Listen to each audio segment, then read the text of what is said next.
Hi, I'm going to be talking about neuromyths. What's a neuromyth?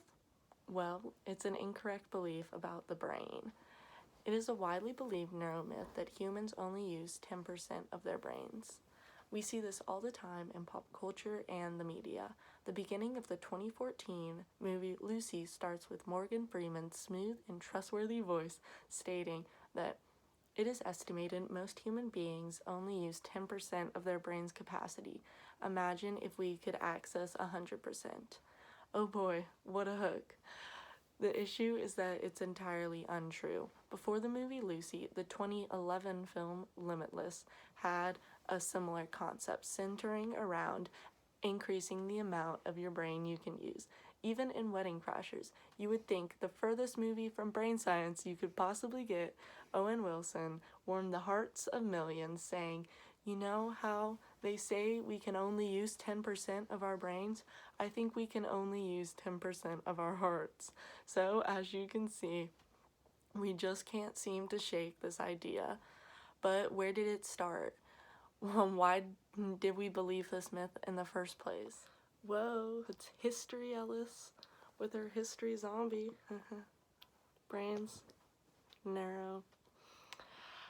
While there are several different supposed origin stories, one of the most prominent is the belief that it started with early chemical stains that showed only 10% of neurons. The problem is that people thought that the neurons were the only active brain cells. The myth was further perpetuated by a book called How to Win Friends and Influence People by Dale Carnegie. In the book, psychologist William James is credited with saying the average person develops only 10% of his latent mental ability. Unfortunately, William James was misquoted, and he was actually referring to a much vaguer mental energy. But nevertheless, the myth lives on.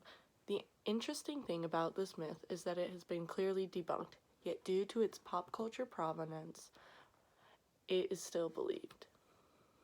Using PET scans or positron emission tomography scans, which show you how your organs function, we can see that for different activities, several different parts of our brain is in function. Dr. Rachel C. Freeman and Dr. Aaron E. Carroll wrote that numerous types of brain imaging studies show that no area of the brain is completely silent or inactive.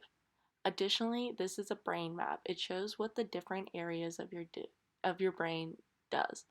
Each part of our brain has a purpose, not just 10%.